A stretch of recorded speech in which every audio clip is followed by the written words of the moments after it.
सब होता ही रहता है, भूल जाइए इस बात को। मेरे बंधु ज्योतिबा राव फूले बोल पड़े कि सावित्री देखो, इस अपमान ने मेरी आंखों को खोल दिया। अरे बारात में जो मेरा अपमान हुआ, मुझको बारात में नहीं ले जाया गया, बारात से बाहर निकाल दिया गया। अरे इस अपमान ने मेरी आंखों को खोल दिया है। आज मुझे पता चला सावित्री कि मेरे समाज को क्यों सताया जा रहा है। मेरे समाज का शोषण इसीलिए हो रहा है क्योंकि मेरा समाज शिक्षित नहीं है। और आज मैं संकल्प ले रहा हूं कि मैं अपने समाज को शिक्षित करूंगा। मैं सबसे पहले अपने समाज की बहन और बेटियों को पढ़ाऊंगा। अगर मेरी बहन बेटियां पढ़ गई तो आने वाला समाज, आने वाली पीढ़ी अपने आप पढ़ लिख जाए। सावित्री, हमें अपने समाज को शिक्षित करना है, हमें अपने समाज को पढ़ना, और इसमें तुमको भी मेरा साथ देना होगा। अरे स्वामी, मैं खुद पढ़ी लिखी नहीं हूँ तो मैं कैसे बहन बेटियों को पढ़ाऊंगी स्वामी? उसकी चिंता न करो, हम पढ़ाएंगे तुम्हें, और इस काम की शुरुआत हम आज से ही करेंगे। चलो। ठीक है स्वामी। बोलो ज्योतिबा राव फूले की। कहते हैं ठोकर लगने से हर चीज टूट जाती है, लेकिन एक इंसान ही ऐसा है जब उसे ठोकर लगती है तो वो संभल के चलना सीखता है। ज्योतिबा राव फूले जी अभी तक नहीं समझ रहे थे भैया कि हम भी शूद्र हैं, लेकिन जब वो बारात में गए, उनको बारात में नहीं ले जाया गया, बारात से निकाल दिया गया शूद्र बता करके, तब उनकी आंखें खुली। उन्हें लगा अरे मैं भी शूद्र हूं।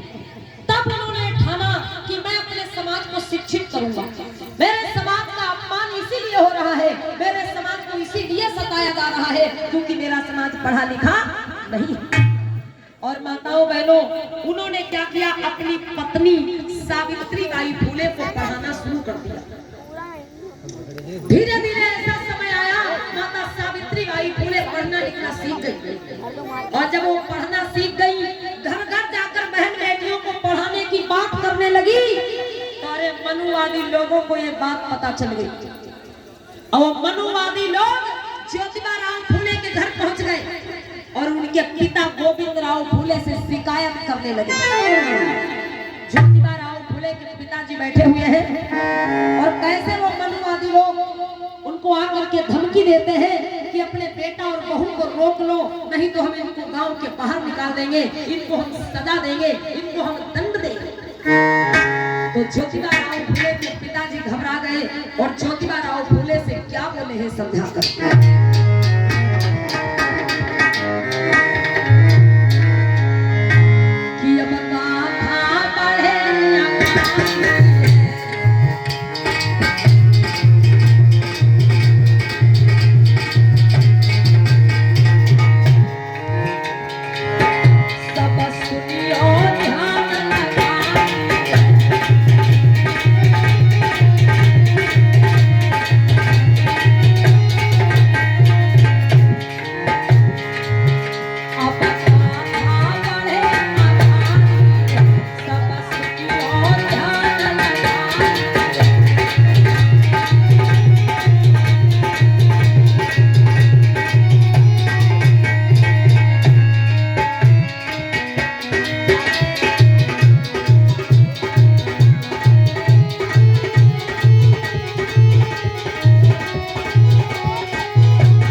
जब उनके पास मनुवादी लोग शिकायत लेकर आए कि अपने बेटा और बहू को रोक लो, तो आज कैसे ज्योतिबा राव फूले और सावित्री बाई फूले को समझा रहे हैं उनके पिता।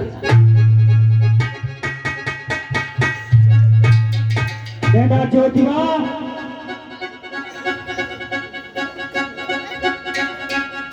हाँ पिताजी, कहिए पिताजी। खुद ये बताओ, हाँ, ये आजकल क्या चल रहा है? अरे कुछ नहीं पिताजी, बस एक कोशिश कर रहे हैं हम अपने समाज को पढ़ाने लिखाने की, अपनी बहन बेटियों को पढ़ाने लिखाने की।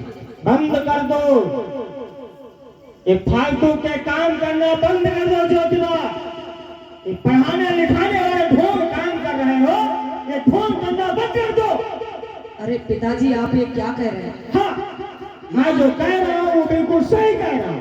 पिताजी हमारे समाज का पढ़ना लिखना बहुत जरूरी है, लेकिन जिस प्रकार से समाज का पढ़ना लिखना जरूरी है, उसी प्रकार से तुम्हारा हमारा जिंदा रहना भी जरूरी है।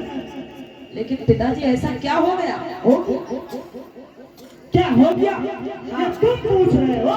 हाँ, तुम्हारे इस काम से हमको धमकी मिली, तुम्हारे इस काम से हमको धमकी मिली है कि अगर तुम ये काम करना नहीं बंद करोगे तो तुम्हारी भी जान जाएगी और हमारी भी जान जाएगी। पिताजी हाँ, देखो कुछ भी हो, लेकिन मैं जो कदम बढ़ा चुका हूँ वो कदम पीछे नहीं हटाऊंगा। बेटा जान से बढ़ के कुछ नहीं होता, सोच लो। मैं तुम्हारे लिए, तुम्हारे हित के लिए मैं तुमको समझाता। कुछ भी हो पिताजी, मैं अपने समाज की बहन बेटियों को पढ़ाने लिखाने का बीड़ा उठा चुका और अब मैं पीछे नहीं हटने वाला। मैं अपने समाज की बहन बेटियों को पढ़ाऊंगा, शिक्षित करूंगा। अच्छा बहू, हाँ इधर आओ। कहिए पिताजी। ज्योतिबा को कुछ समझा, तुम्हें समझा। अरे पिताजी हो मैं, सकता तुम्हारे समझाने से समझ जाए। पिताजी जो स्वामी कर रहे हैं वो ठीक ही कर रहे हैं। वाह, ये भी लग रहा है इसको भी पढ़ा दिया इसने। तुम्हारे स्वामी जो कर रहे हैं वो अच्छा कर रहे हैं। हाँ, तुम्हें ये नहीं पता है कि जो तुम्हारे स्वामी कर रहे हैं इसमें तुम्हारे स्वामी की जान जा सकती है। और सुनो, एक बाप के लिए बेटा बहुत कुछ होता है। मैं इसके हित के लिए समझा रहा हूं, अभी ये समझ नहीं रहा। देखिए पिताजी, हम लोग समाज की भलाई के लिए काम कर रहे हैं, महिलाओं को शिक्षित करने के लिए काम कर रहे हैं। इसमें अगर हमारी जान भी चली जाए तो हमें कोई परवाह नहीं। जान चली जाए, इनकी जान चली जाए तो कोई परवाह नहीं। वाह बेटा, एक बात मेरी भी सुन लो कान खोलकर। हाँ, अगर तुम ये काम नहीं छोड़ना चाहते हो तो इस घर में तुम नहीं रहो। पिताजी क्या कह रहे हैं? या तो तुम अपने काम लेके बैठो या फिर अपना बाप। पिताजी मैं समाज सेवा नहीं छोड़ सकता। अच्छा, ये बातें नहीं मानते। इतनी जिद बेटा, मैं तुम्हारे लिए कह रहा हूँ बेटा, छोड़ दो, इसमें कुछ नहीं पिताजी, मैं समाज सेवा नहीं छोड़ सकता। अच्छा, तुम समाज सेवा नहीं छोड़ो। ये लो और निकल जाओ हमारे घर से।